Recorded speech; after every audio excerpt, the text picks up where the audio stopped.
Não, dá pra gente acionar para agora, no intervalo de um VT ou outro. Bora.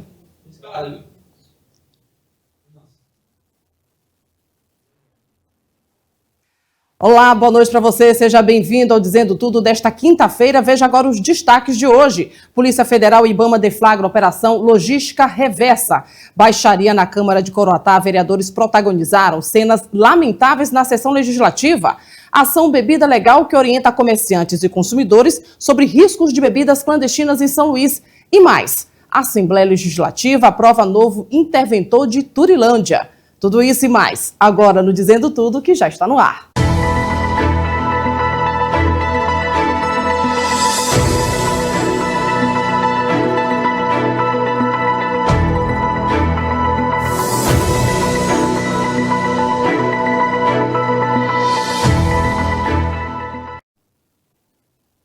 Boa noite para você, são 6h07. O juiz Douglas de Melo Martins, da Vara de Interesses Difusos e Coletivos de São Luís, suspendeu o fechamento do Mercado Central, espaço que vai passar por reformas. E por isso, feirantes estavam sendo deslocados para um novo espaço, o Mercado Provisório, que vai funcionar enquanto durarem as obras no prédio original.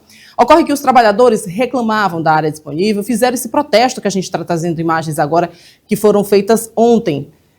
Inclusive, eles estão tendo que arcar com a construção da estrutura interna de cada um destes departamentos, como balcões. Além disso, alegam que o fechamento repentino do Mercado Central levou à perda de produtos perecíveis. Diante disso, o juiz determinou a reabertura do espaço pelo menos até o dia 2 de março, quando acontece uma audiência entre feirantes e a gestão Eduardo Braide. Portanto, a partir de hoje, o Mercado Central que a gente conhece ainda está funcionando no local para ser, então, deslocado para esse novo Mercado Central, que é provisório, inclusive, para que seja feita a reforma no mercado que hoje a gente conhece e está precisando de verdade, né?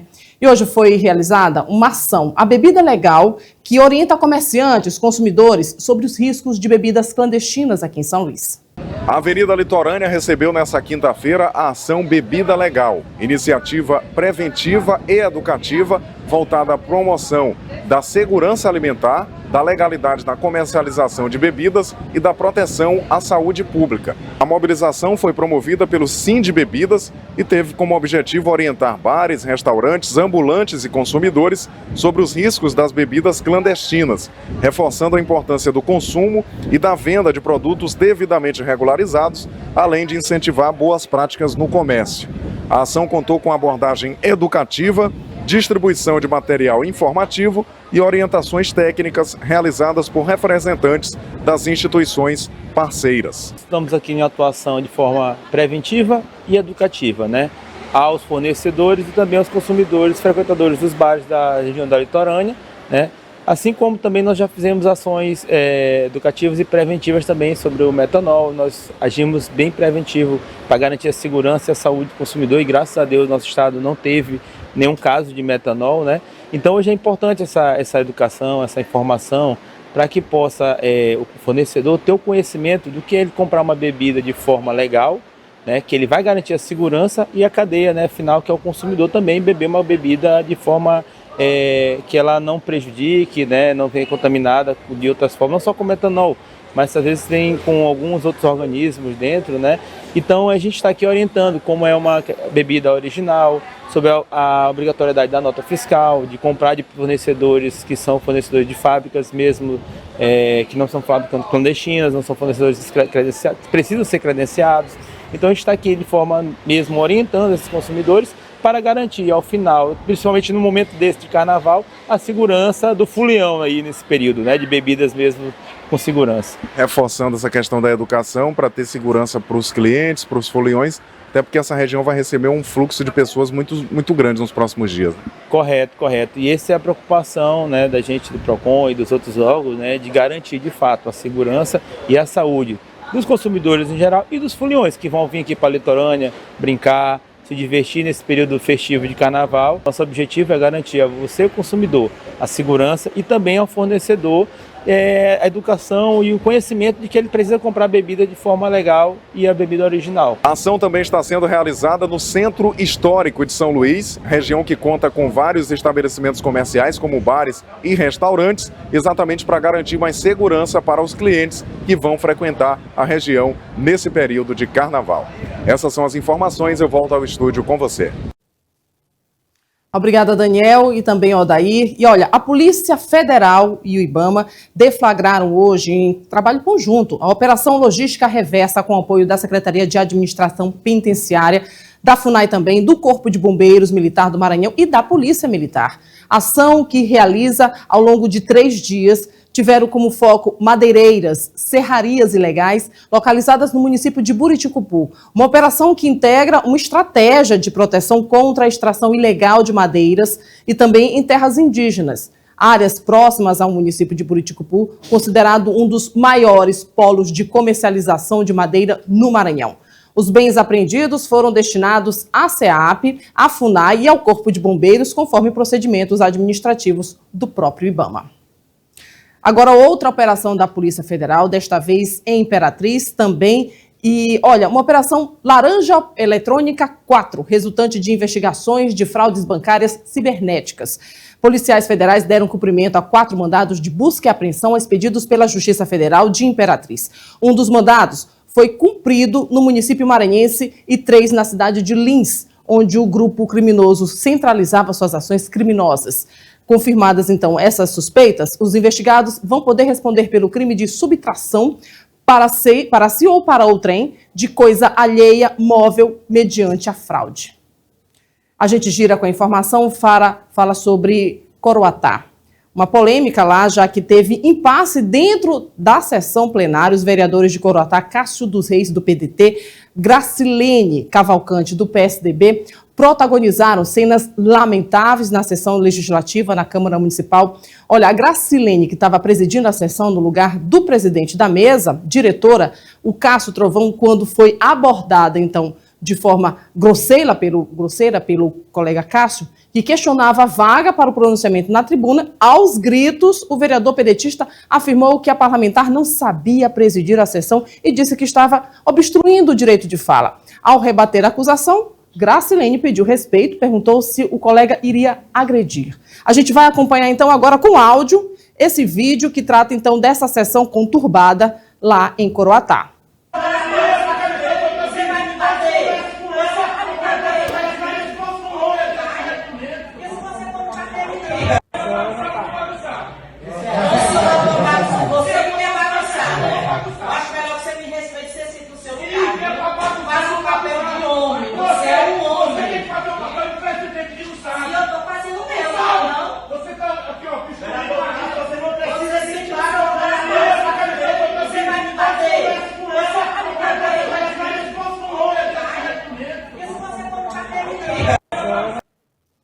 Cenas lamentáveis, afinal de contas, o local que deveria ter respeito, né?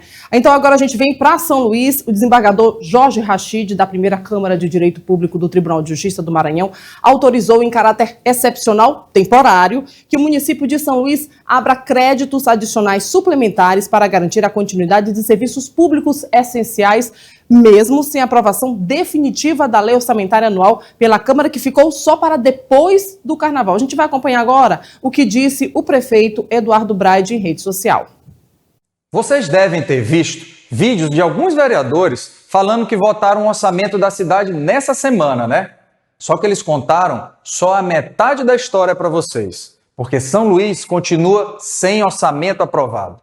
Na sessão de ontem da Câmara, os vereadores já poderiam ter finalizado a votação do orçamento, mas 19 vereadores rejeitaram um pedido de urgência para que o orçamento fosse aprovado ontem, deixando a votação final para depois do Carnaval. Ou seja, o orçamento que já está na Câmara desde o dia 29 de agosto do ano passado só deverá ser votado no dia 25 de fevereiro deste ano, 6 meses depois. E já que a cidade continua sem orçamento, tivemos que pedir novamente na Justiça a liberação de recursos para que obras e serviços da Prefeitura não parassem. E a boa notícia é que a Justiça, mais uma vez, atendeu o pedido do município e o trabalho por São Luís não vai parar.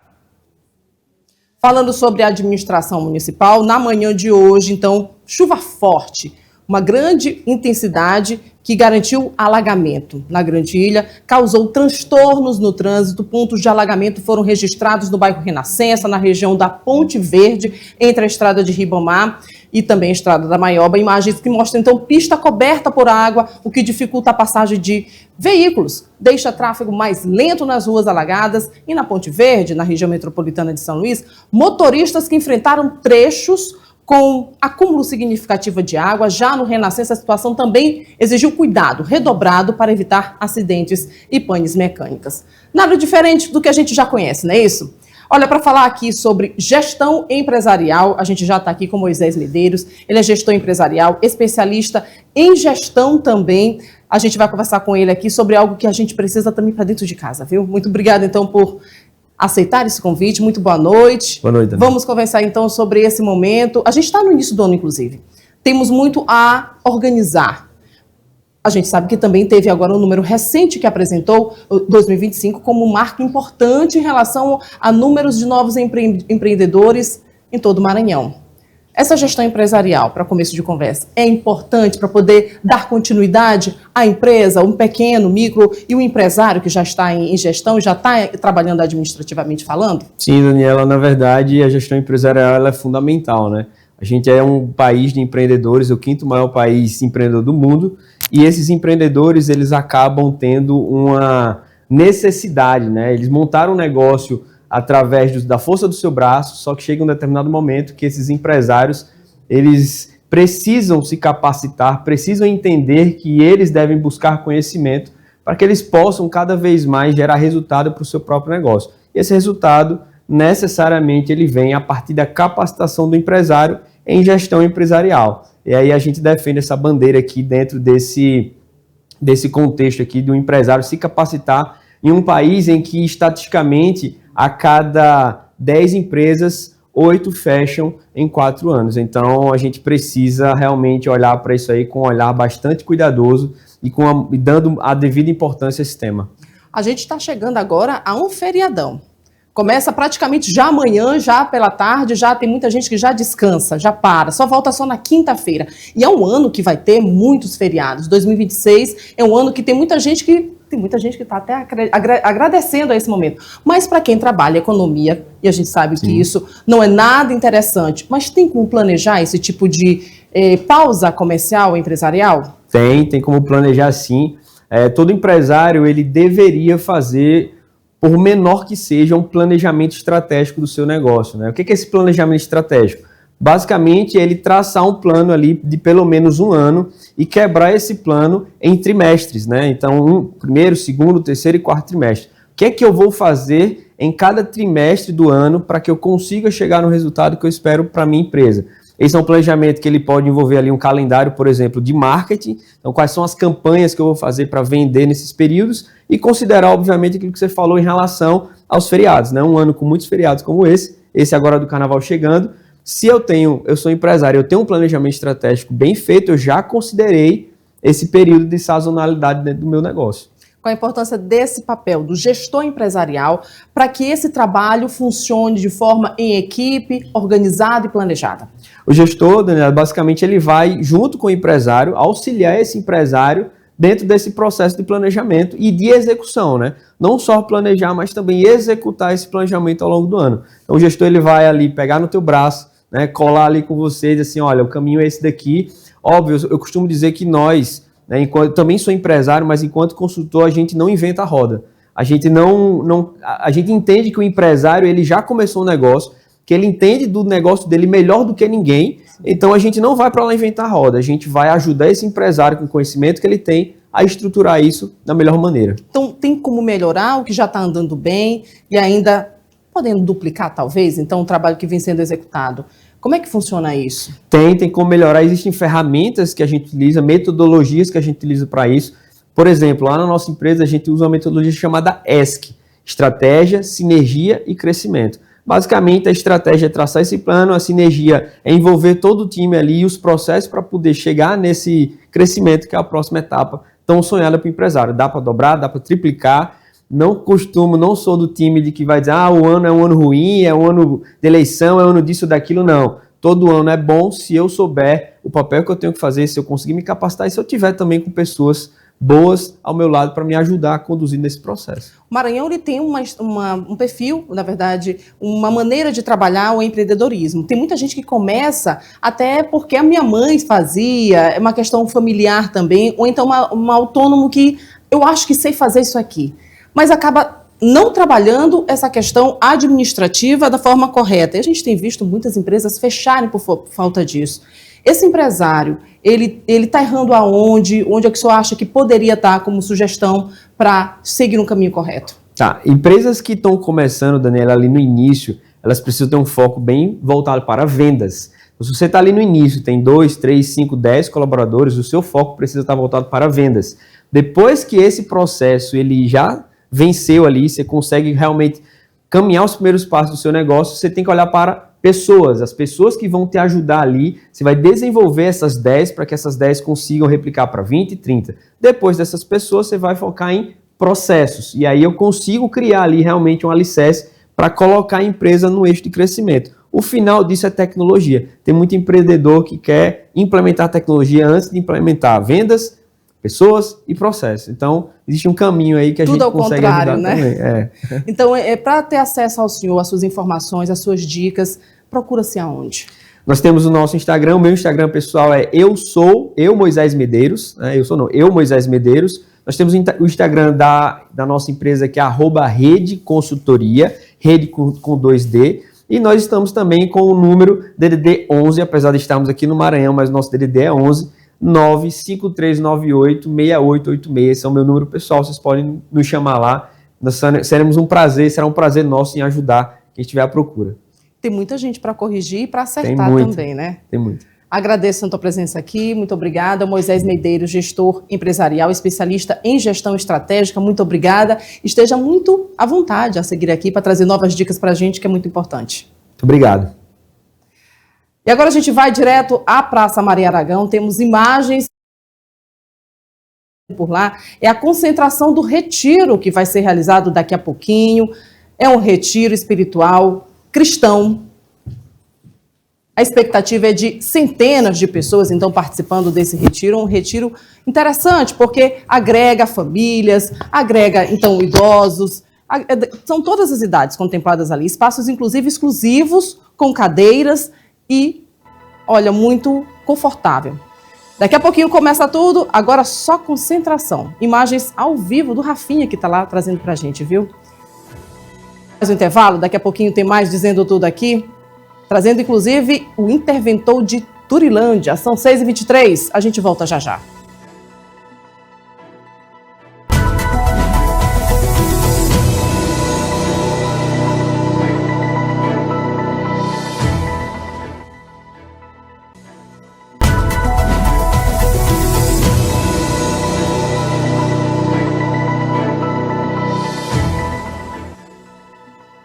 De volta com o Dizendo Tudo, são 6h27 e hoje foi dia de votação na Assembleia Legislativa para aprovação do nome do interventor. Após determinação de intervenção judicial no município de Turilândia, o defensor público Tiago Josino Carrilho foi designado para a função pelo Poder Executivo do Estado. A indicação foi aprovada pela Comissão de Constituição e Justiça da Assembleia Legislativa do Maranhão antes de ser levada para o plenário da Casa. Durante a primeira reunião da CCJ, os deputados Fernando Braide e João Batista II pediram vista do processo, solicitando mais prazo para a análise do tema. Mas nessa quinta-feira, o parecer teve continuidade no Parlamento Estadual. Creio que é completamente possível a indicação do Dr. Tiago como interventor de Turilândia, ainda que ocupe, que seja concursado no cargo de defensor público do Estado do Maranhão, mas em nenhum momento, pelo menos na minha ótica e na minha avaliação, se colocou qualquer vírgula em relação à conduta profissional e pessoal do indicado. do Dr. Tiago. É um homem de reputação ilibada, é um homem de capacidade técnica aprovada. Em nenhum momento eu vi qualquer dúvida em relação à capacidade técnica e moral do Dr. Tiago. O defensor Tiago Josino Carrilho foi aprovado pela maioria dos parlamentares, mas os deputados de oposição votaram contra a indicação feita pelo Poder Executivo para a administração provisória da cidade de Turilândia. O tema causou um debate acalorado no plenário da Casa. A questão da constitucionalidade e a questão da moralidade. A questão da constitucionalidade é onde a gente alega que o defensor público, de maneira geral, não pode ocupar o outro cargo, principalmente o de interventor, a não ser que ele peça exoneração. E a questão da moralidade também, que a gente recebeu denúncias gravíssimas sobre o padrinho da indicação. Até onde a gente sabe, o governador Carlos Brandão tentou indicar o defensor Alberto Bastos. Ele se recusou, mas disse que tinha uma pessoa para indicar, e assim indicou o Tiago. O nosso papel aqui é fiscalizar, a gente aqui fazendo nosso papel com muita coerência, com muita dedicação e principalmente com muita coragem. Lembrando que a intervenção em Turilândia foi determinada pela Justiça em consequência da Operação Tântalo 2, desencadeada para apurar desvios superiores a 56 milhões de reais na administração pública municipal. Essas são as informações, eu volto com você. Obrigada, Daniel. E hoje foi dia também, lá na Defensoria Pública de São Luís, de uma coletiva de imprensa concedida pelo novo interventor de Turilândia. E ele falou como vai funcionar essa intervenção, qual foi, então, inclusive, a última vez que aconteceu um tipo de intervenção como essa em prefeitura aqui no Maranhão. Como funciona esse instituto. Na verdade, são poucas as situações de intervenção então a gente quase nunca sabe dentro no nosso dia a dia, né, como é que isso funciona. A última aqui no Maranhão que se tem notícia foi em Imperatriz, no ano de 95, né, até estava estudando o que é que aconteceu, como foi naquela época, né, para ver um parâmetro. E a medida que eu encontro hoje é de muito apoio. Eu gosto de trabalhar com diálogo, com parceria, com as instituições. Nas visitas que já fiz essa semana, todas as autoridades foram muito solícitas em trabalhar junto, em ser parceiras, colocar mesmo à disposição a qualquer hora. O interventor também falou sobre como vai ser essa mudança, se vai ter mudança de contrato, se vai ter transformação na vida dos moradores de Turilândia. Que esse primeiro momento, o Tribunal de Contas foi também requisitado para auxiliar o interventor. Então ele vai designar uma equipe para fazer uma auditoria no local, exatamente para isso, levantar os dados orçamentários, financeiros, de contratos, dos processos administrativos e realmente dar a organização atual. Essa equipe vai compor junto a minha, nesse primeiro momento, para que a gente faça esse trabalho em conjunto, né? Assim, demonstrando que desde o início essa transparência tem que ser clara com o próprio órgão de controle, que é o Tribunal de Contas aqui do Estado. O interventor também reforçou que não tem pretensão política ou eleitoral e também explicou que os servidores públicos não vão ser exonerados, vão ser mantidos.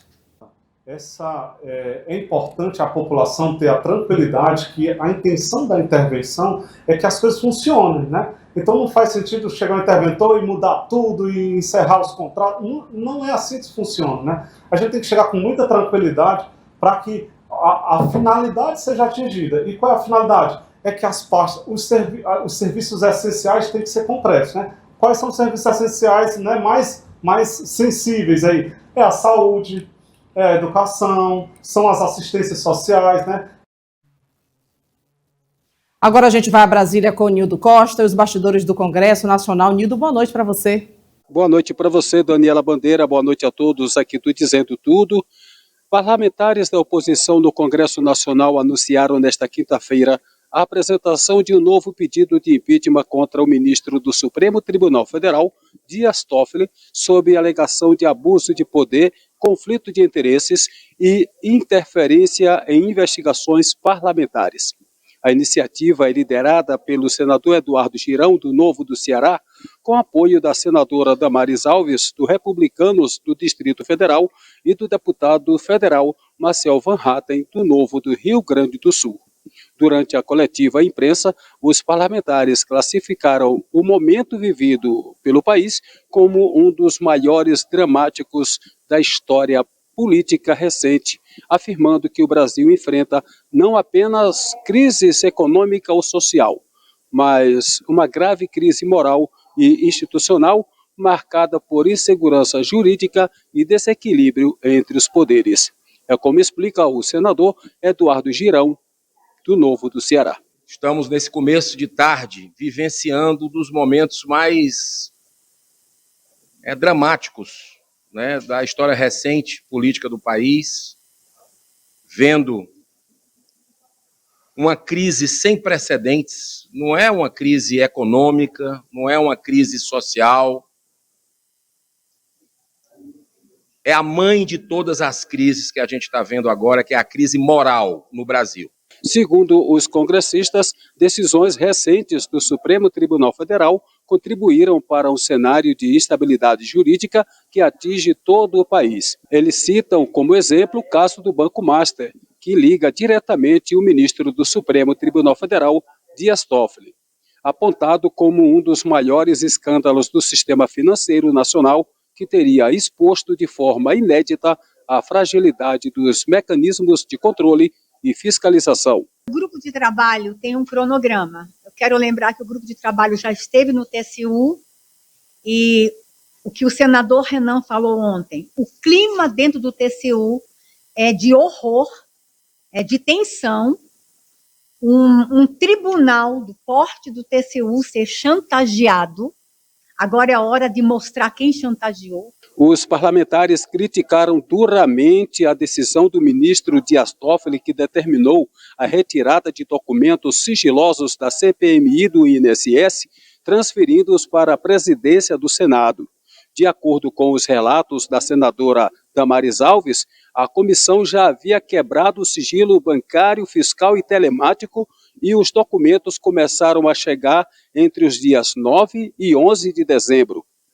No dia 12, uma decisão judicial determinou o recolhimento integral do material, mantendo sobre o chamado sigilo master. Além do novo pedido de impeachment, os parlamentares informaram que protocolaram novos aditamentos junto à Procuradoria-Geral da República, a PGR, reforçando representações que apontam suspeição e conflito de interesses envolvendo o ministro Dias Toffoli.